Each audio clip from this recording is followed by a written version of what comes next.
1వ అధ్యాయము 15వ వచనం. ఆ తర్వాత అదే యొక్క సువార్తలో 16వ అధ్యాయము 15, 16 వచనాలు మనం చదువుకుందాం. అక్కడ చదవండి. మార్కు రాసిన సువార్త 1వ అధ్యాయము 15వ వచనం చదవండి. యేసు కాలము సంపూర్ణమై ఉన్నది, దేవుని రాజ్యము సమీపించి ఉన్నది, మారు మనసు పొంది సువార్తను నమ్ముడని చెప్పుచు దేవుని సువార్త ప్రకటించుచు గలిలయకు వచ్చెను. ఎవరు చెప్పారు ఈ మాట? సర్వాధికారమైనటువంటి దేవుని కుమారుడైన క్రీస్తు ప్రభువారు చెబుతున్నారు ఇక్కడ స్వయంగా. అక్కడ సువార్త ప్రకటించాడు ఆయన. దేవుని యొక్క పరలోక రాజ్య సంబంధమైనటువంటి సువార్త, నిత్య సువార్త, సత్య సువార్త, మనిషిని బ్రతికించే సువార్త, మానవ జీవితానికి ఒక మోక్ష మార్గాన్ని చూపించగలిగినటువంటి సువార్త ప్రకటిస్తున్నాడు. వాడు ఏమంటున్నాడంటే కాలము సంపూర్ణమైనది. తెలుగు రాసిన పత్రికలు అంటాడు కాలము సంపూర్ణమైనప్పుడు దేవుడు తన కుమారుణ్ణి పంపాను.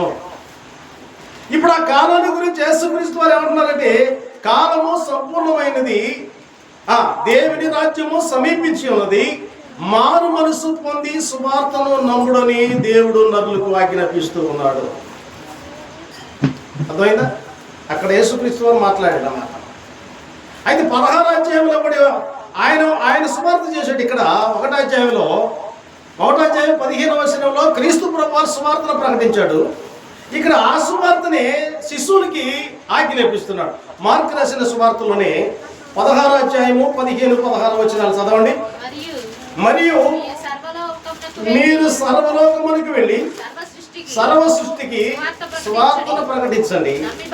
నమ్మి బాప్తిసం పొందినవాడు రక్షింపబడును, నమ్మని వానికి శిక్ష విధించబడును. నమ్మి బాప్తిసం ఎందుకు పొందాలి?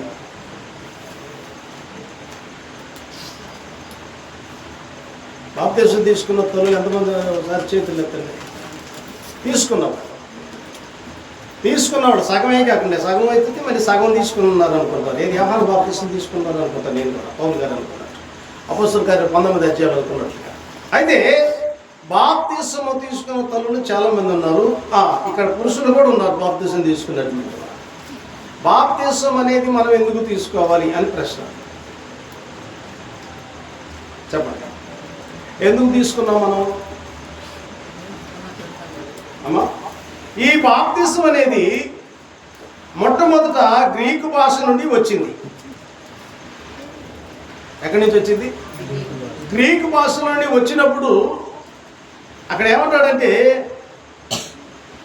గ్రీకు భాష నుండి వచ్చాను, అది దీని అర్థము కప్పివేయబడుట. ఏం చెప్తామంటావా? బాప్తిసం అనేది ఏంటిది? కప్పివేయబడుట అంటే ఏంది? రెండవది ఏమన్నాడు? దాచబడుట లేక పూర్తిగా ముంచబడుట.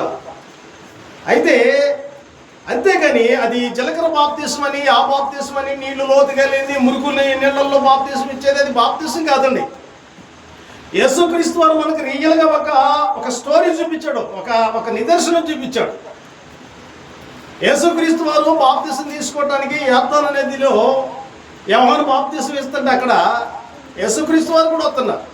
అప్పుడు యోహాను ఆ నీళ్ళల్లో ఉండి ఏమంటున్నాడంటే ఒడ్డును నడుచుకుంటూ వస్తుంటే యేసుక్రీస్తు వారు ఇదిగో లోక పాపమును మోసుకొని పోవు దేవుని గొర్రె పిల్ల. ఆయన ఎక్కడ తీసుకున్నాడు బాప్తిసం?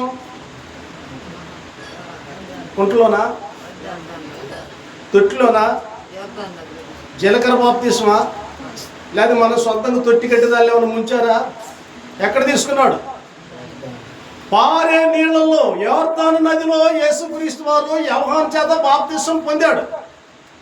ఆ బాప్తిసం పొందినప్పుడు మనం ముంచబడినప్పుడు ఆ నీళ్లు కొట్టుకొని పారు వెళ్ళిపోవాలి. కానీ మరలా ఏం చేయాలి? ఉదాహరణకి మీకు ఒక మాట చెబుతాను.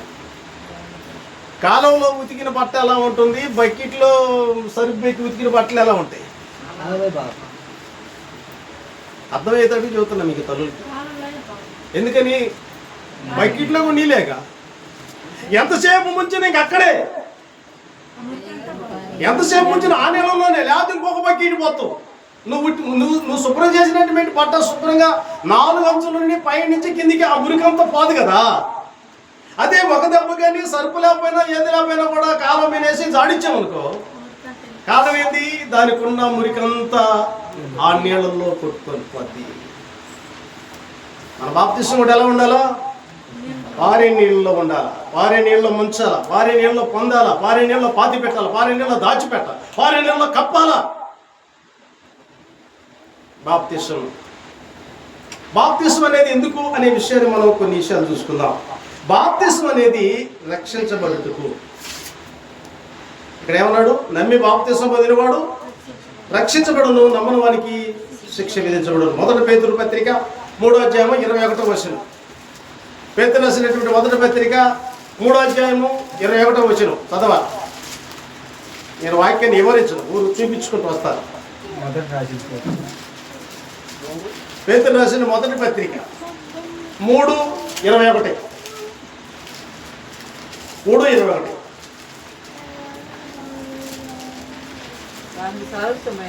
అమ్మా, దానికి సాదృశ్యమైన ఇప్పుడు మిమ్మను, దానికి సాదృశ్యమైనటువంటి మిమ్మలను బాప్తిసము ఇప్పుడు మిమ్మల్ని రక్షిస్తుంది. రక్షించబడటానికి బాప్తిసం. దేనికంటే బాప్తిసము రక్షించబడుటకు కొరకు అని అన్నాడు. 16 ఏమన్నాడు? నమ్మి బాప్తిసం పొందినవాడు రక్షించబడాలి, నమ్మని వానికి శిక్ష విధించబడదు. నువ్వు దేన్ని నమ్మాలి? దేవుని యొక్క సువార్తను నమ్మాలి, దేవుని సువార్తను నమ్మాలి. అక్కడ ఏమన్నాడు? మారు మనసు పొందుడని దేవుని యొక్క సువార్త ప్రకటించుతూ యేసుక్రీస్తు వారు ఇచ్చారు. ఇప్పుడు ఆ సువార్త ఆయనే స్వయం వచ్చి ప్రకటిస్తున్నా కూడా కొందరు మారలా, కొందరు కఠినమైనటువంటి హృదయంతో ఉన్నారు. యూదులు ఉన్నారు, యూదులు క్రైస్తవులైనటువంటి యూదులు ఉన్నారు, క్రైస్తవులు కానటువంటి యూదులు కూడా ఉన్నారు. అర్థమైందా? క్రైస్తవులైనటువంటి యూదులు వాళ్ళ ఆచారాల్లో, పరంపర ఆచారాల్లో, వాళ్ళ సిద్ధాంతాలు, వాళ్ళ పద్ధతులు మొత్తాన్ని వదిలిపెట్టుకుని క్రీస్తుని సొంత రక్షణగా అంగీకరించి వాళ్ళు క్రైస్తవులయ్యారు. వాళ్ళు క్రైస్తవులైనటువంటి యూదులు. క్రైస్తవులు కానటువంటి యూదులు ఉన్నారు, అంటే కఠినమైనటువంటి మనసు కలిగినటువంటి వాళ్ళు ఉన్నారు అన్నమాట. వారు వాత వేయబడ్డ మనస్సాక్షులు. కాబట్టి రెండవది పాప క్షమాపణ నిమిత్తము బాప్తిసము. దేని నిమిత్తము? ఎవరు చెప్పారు ఈ మాట? అపోస్తలుల కార్యాలు 2వ అధ్యాయం 38 ఏమన్నాడు పేతురు గారు?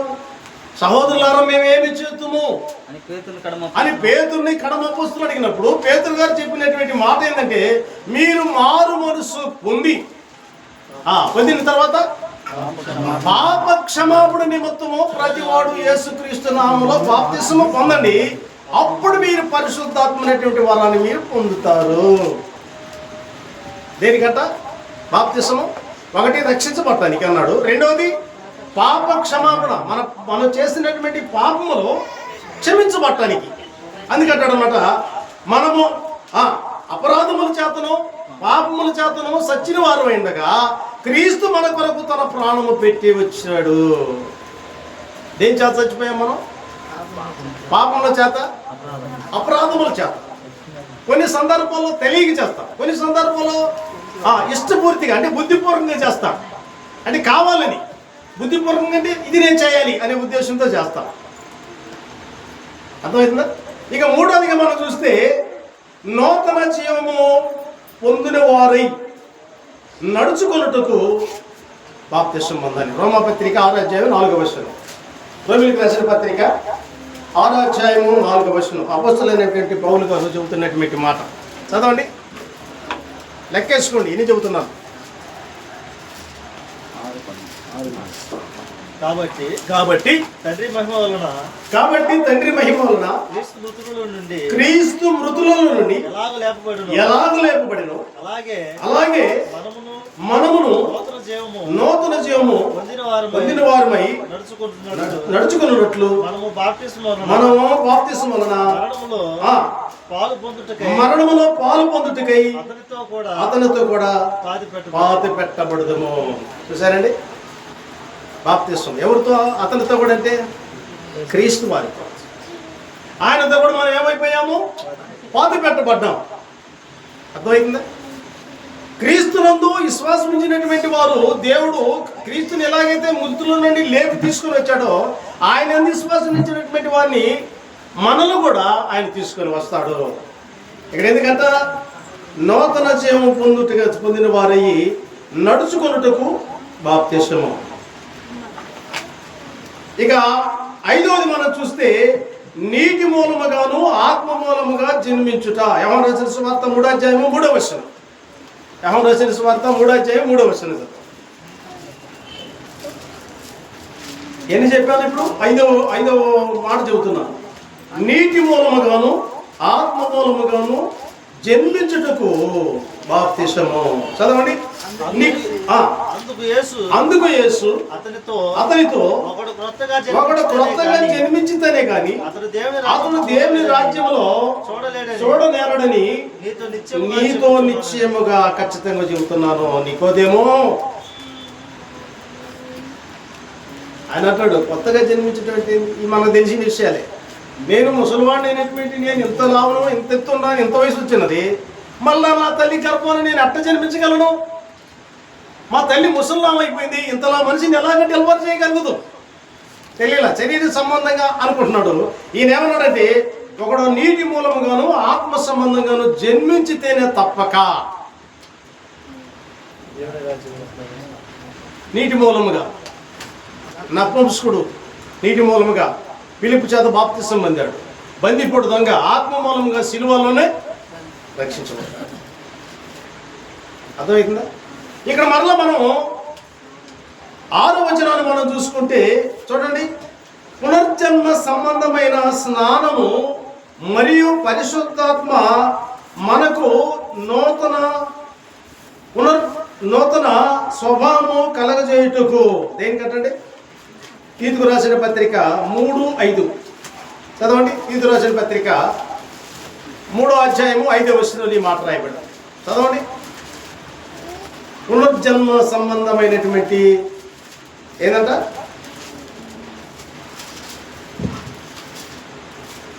పునర్జన్మ సంబంధమైన స్నానము. పునర్జన్మ అంటే మృతుల్లో నుండి లేచి తండ్రి దగ్గరికి చేరడానికి ఆ సంబంధమైనటువంటి స్నానం అంటే ఈ స్నానము. ఏది? బాప్తిసం అనేటువంటి స్నానము. చదవండి. ఇక్కడ అంటాడు తీతు రాసిన పత్రిక 3:5 మనము నీతిని అనుసరించి చేసిన క్రియలముగా కాక తన కనికరము చొప్పుననే పునర్జన్మ సంబంధమైన స్థానము ద్వారా పరిశుద్ధాత్మ మనకు నూతన స్వభావమును కలుగజేయుట వారును మనలోను దర్శించెను. దేనిట? పునర్జన్మ స్థానము నువ్వు ఎప్పుడైతే చేస్తావో పరిశుద్ధాత్ముడు మనల్ని దర్శిస్తాడు. వాక్యాన్ని చెప్పట్ల, ఊరికి హెచ్చరికలు చెబుతున్నాడు. బాప్తిసం అని అంటే దాని అర్థం ఏంటి అనే విషయాన్ని చెబుతున్నాడు. ఇక్కడ మళ్ళా 8వ వచనం మనం చదువుకుంటే ఇంకో మాట్లాడతాడు. చూడండి 8వ విషయాన్ని. వస్త్రము వలె చూడండి, వస్త్రము వలె ధరించుకున్నట్టుకు. తీసుకురాసిన పత్రిక 3వ అధ్యాయం 27వ వచనం. 3వ అధ్యాయము గలతీయులకు రాసిన పత్రిక 3వ అధ్యాయం 27వ వచనం.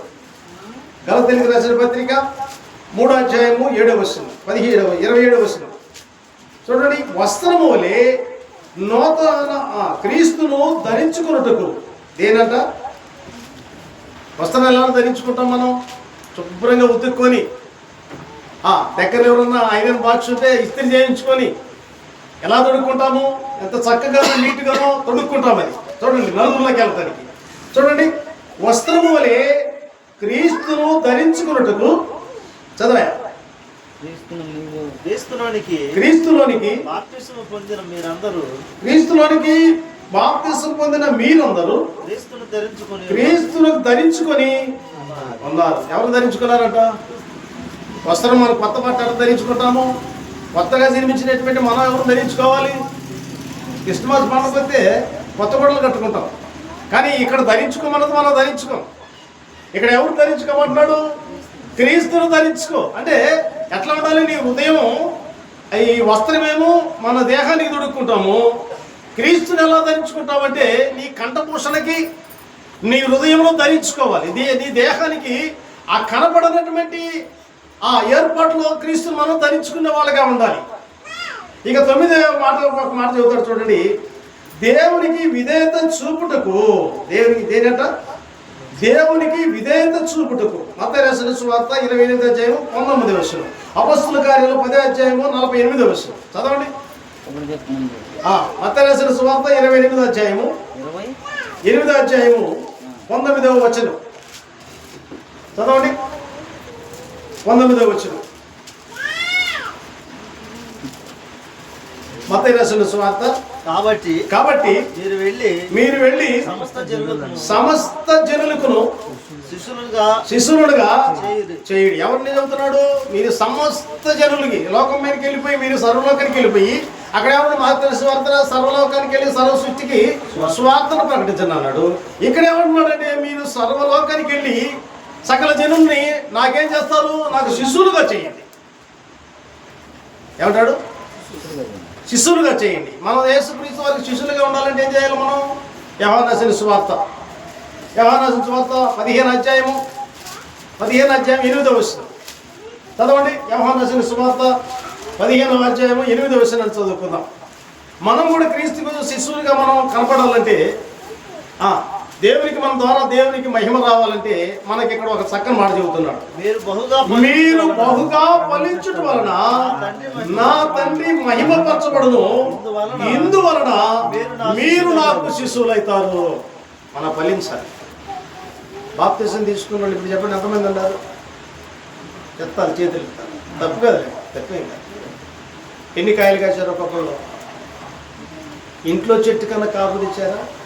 భర్తను కానీ, కోడళ్ళని కానీ, కూతుర్ని కానీ, అల్లుడిని కానీ, కొడుకుని కానీ, కోడళ్ళని కానీ, మనవాళ్ళని కానీ. ఒక్కాయ ఎన్ని చెట్లు ఉన్నాయి మన ఇళ్లలో? భార్య ఒక చెట్టు, లేక భర్త ఒక చెట్టు, పిల్లలు ఒక చెట్టు, మనవాళ్ళు ఒక చెట్టు. గమనించండి, ఈ చెట్లకి ఒక పీత, ఒక పూత కానీ, ఒక పిండి కానీ ఏమైనా తెచ్చారా? మరి మనం దేవుని యొక్క శిష్యులు ఎలా అవుతాం? మన ద్వారా దేవునికి మహిమ ఎలా వస్తుంది? అక్కడ ఏమంటాడు? మీరు బహుగా ఫలించుట వలన నా తండ్రి మహిమపరచబడతాడు, ఇందువలన మీరు నా శిష్యులు అవుతారు. ఎందుకు నా శిష్యులు అవుతారు? నేను ఏం చేసినా కూడా నా తండ్రి నా ద్వారా మహిమ పొందాడు. మీరు నా శిష్యులు కావాలంటే నేను ఏ విధంగా శ్రమను అనుభవించానో మీరు కూడా అన్ని విషయాల్లో నన్ను చూసి నేర్చుకుని చేశారనుకో, మీరు నా శిష్యులు అవుతారు. మీరు నా శిష్యులైనందువలన నా తండ్రి ఆనందిస్తాడు. ఇక్కడ కూడా అంటాడు చూడండి. అపొస్తలుల కార్యాలు 10వ అధ్యాయము 48వ వచనం. అపొస్తలుల కార్యాలు 10వ అధ్యాయము 48వ వచనం. యేసుక్రీస్తు నామమందు వారు బాప్తిసం పొందవలనని ఆజ్ఞాపించారు. ఏ నామమున? ఏమొందాలట? బాప్తిసం. బాప్తిసం అనే క్రియ నువ్వు ధరించకపోతే ఎన్ని సంవత్సరాలు తరాలు తరబడి నువ్వు చర్చికి వచ్చినా, పండగలు చేసినా, పప్పనాలు చేసినా, గుళ్ళు కట్టించినా, గోపురాలు కట్టించినా, అన్నదానం చేసినా, శ్రమదానం చేసినా, క్రీస్తునందు నువ్వు బాప్తిసం పొందకపోతే కొన్నేళ్ళ కంటే నువ్వు ధర్మాత్రుడివి ఏమి కావు, ధర్మాత్మురాలివి కాము. మనము చూడండి, అంత ధర్మకార్యాలు చేసినటువంటి కొన్నేళ్ళు కూడా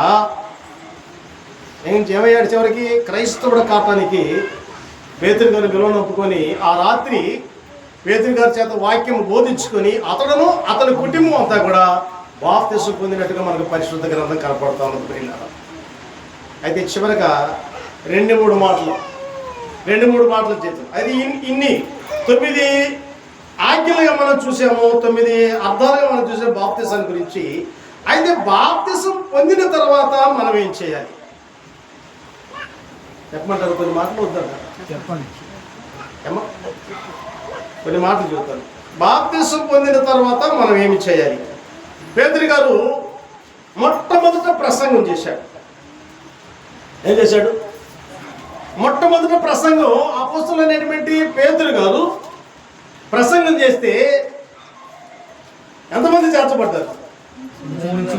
ఖచ్చితంగా 3000 మంది అని అక్కడ రాయబడలేదు, కానీ ఇంచుమించు 3000 మంది చేర్చబడింది క్రీస్తులోనికి బాప్తిసం పొందారు అని దాని అర్థం. వాళ్ళకి ఏం చెప్పాడు? వాళ్ళకి ఏం చెప్పాడు? వీరు అపోస్తల బోధ యందును సహవాసమందును రొట్టె ఇరుచుట యందును ప్రార్థన చేయట యందును ఎడతెగక ఉండేది. అపోస్తల కార్యాలు 2:42 వచనం. అపోస్తల కార్యాలు 2:42 వచనం. ఎంతమంది గుర్తుంచుకుంటారో ఈ వాక్యాలు? ఈ తల్లులందరూ, ఈ తండ్రులు కూడా గుర్తుంచుకోవాలా. ఈ వాక్యాలు చక్కని వాక్యాలు ఇవి. దేవుని వాక్యాలు ఎప్పుడైనా సరే శ్రేష్టమైనటువంటివి.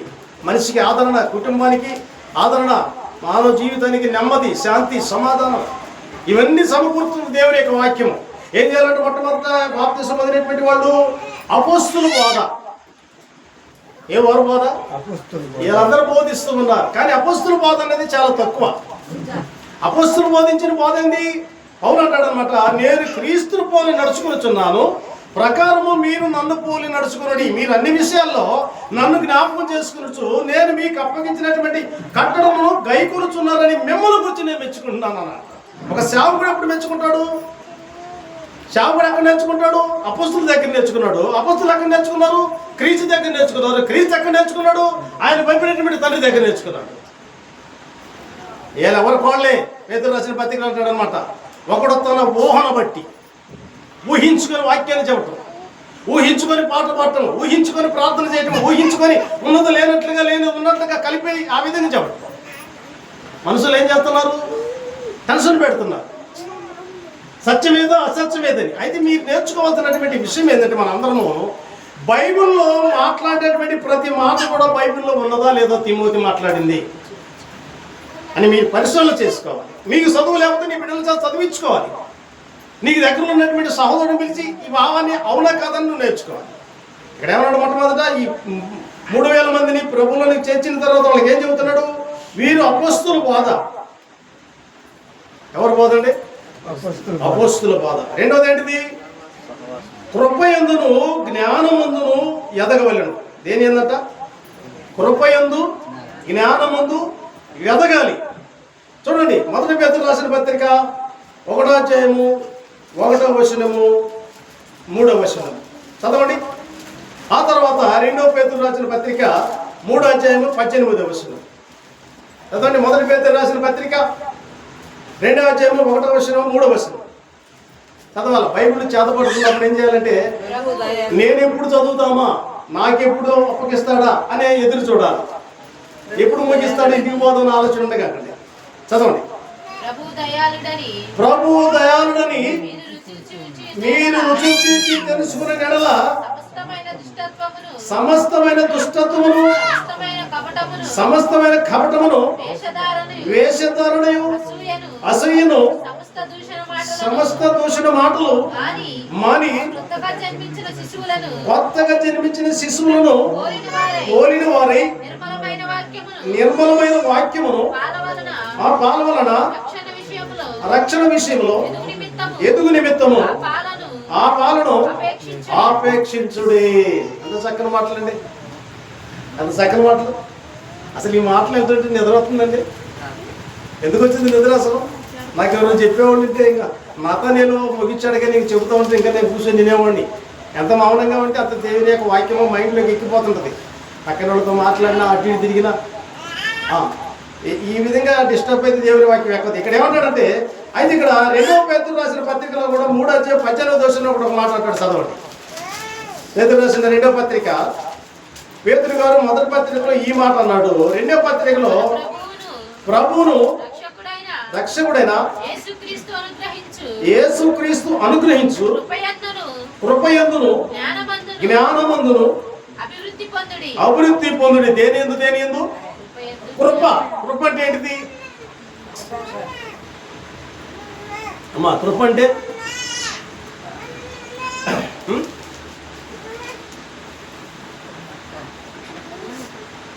క్రీస్తు ప్రభువుని గుర్తెరిగి ఆయన నామంలో బాప్తిసం పొందేవంటే, ఆయన పరిశుద్ధాత్మను పొందేవంటే కేవలము ఆ రక్షణ అనేది నీకు ఉచితంగా క్రీస్తు అనుగ్రహించాడు కాబట్టి దాన్ని ఏమంటారంటే ఉచితముగా అనుగ్రహించిన కృప.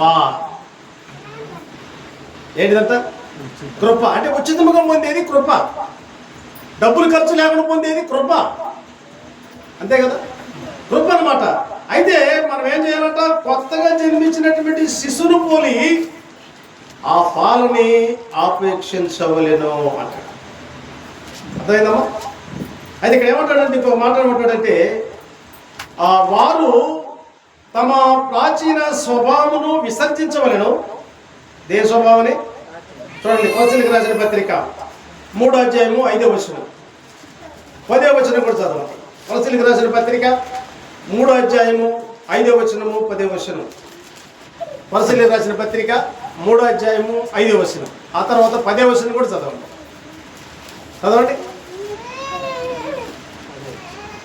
కావున భూమి మీదనున్న మీ అవయవాలను అనగా జారత్వము అపవిత్రతను కామాతులను దురాశను విగ్రహారాధనైనను ధనాపేక్షను చంపివేయుడి.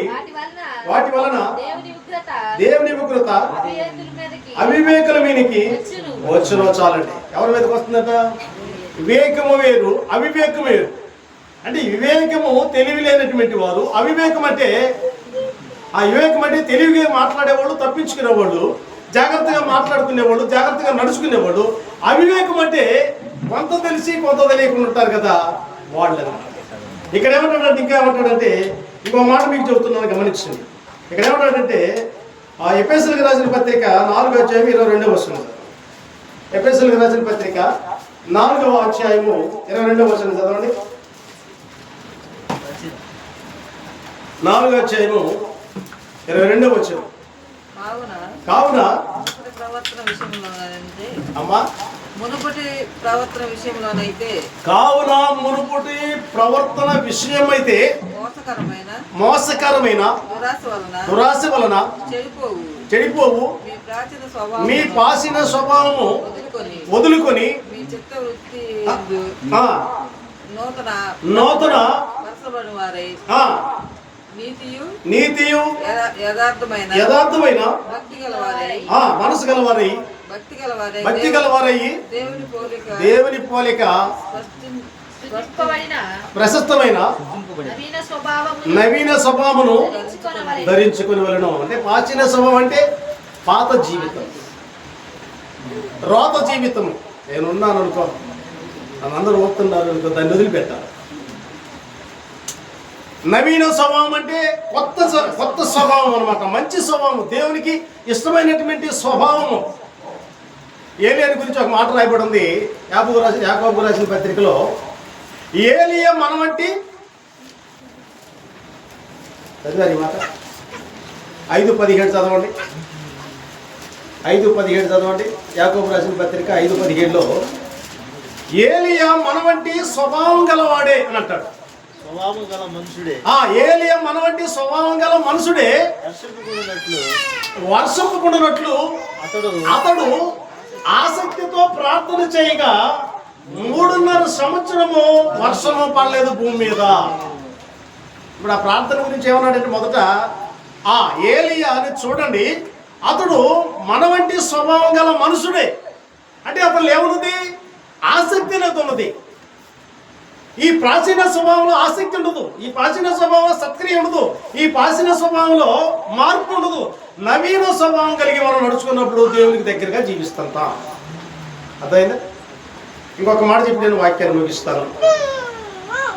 ఏమంటాడంటే, 6వ మాట చెబుతాను, వాక్యాన్ని ముగిస్తాను. వారు క్రీస్తు సువార్తకు తగినట్లుగా ప్రవర్తింపవలను. ఏ సువార్తకి? క్రీస్తు సువార్తకు తగినట్టుగా ఏం చేయాలంట? వారు క్రీస్తు సువార్తకు తగినట్లుగా ప్రవర్తింపవలెను. ఫిలిప్పీయులకు రాసిన పత్రిక 1వ అధ్యాయము 27-28 వచనాలు చదవండి. వాక్యాన్ని ముగించుకుందాం. దేవుడి చిత్తం అయితే మరొకసారి మిగిలిన మీ మధ్యలో పంచుకుంటాను. సమయం లేదు, వాళ్ళు పొరపాట్లు వేస్తున్నారు కాబట్టి ముగిస్తాను. సఫలు పడుతున్నాను. ఫిలిప్పీయులకు రాసిన పత్రిక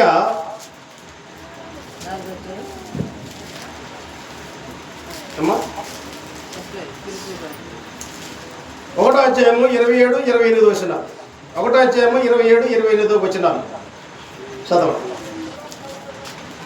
చదవండి. నేను వచ్చి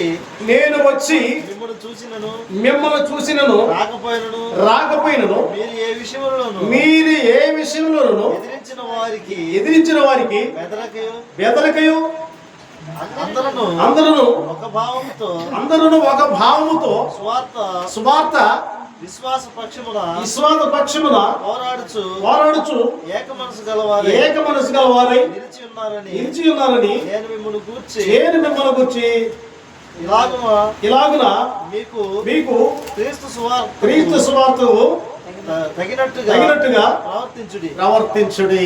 చూడండి, కొందరు వస్తారు, కొందరు వచ్చినప్పుడు ఒక్కొక్క మనిషి వాక్యం చెప్పి మనిషి కూడా కనుక అవసరం లేదు. ఒక్కొక్కరు పాట పాడుతూ కూడా ఉనుగుతారు, అవసరం లేదు. ఇది ఈయన 10 దైవసేవకుడు, ఈయన 22, 72, 102, 122 అని అంటే వాళ్ళని చూసి వెనుకొచ్చింది. ఎదగాల్సిన అవసరం లేదు నీకు. దేవుని వాక్యం మీద నువ్వు ఆధారపడు.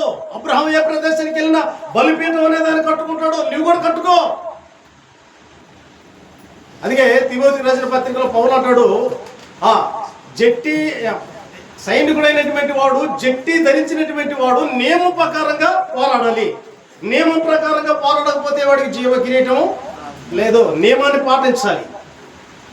అర్థమవుతుందా? కాబట్టి యుద్ధానికి పోయే మనిషి ఏదో ధరించుకొని పోవాలి. అయితే మనం కూడా యుద్ధం ఉన్నది, మనం మనుషులతో, ఈ లోక అధికారులతో కదా మనకి యుద్ధము. దేవుడి చిత్తం అయితే మరలా వచ్చే వారం కొన్ని విషయాలు మీతో పంచుకుంటాను. చక్కగా ఆలకించినటువంటి మీ అందరికీ, మొదటిగా వాక్యం పంచుకున్నటువంటి నతానీల్ గారికి, అవకాశం ఇచ్చినటువంటి జాన్ గారికి, చక్కని పాటలు పాడినటువంటి పౌలు గారికి, కూడి వచ్చిన మీ అందరికీ నా హృదయపూర్వక వందనాలు తెలియజేస్తూ ఈ మాటలు ముగిస్తున్నారు. దేవుడు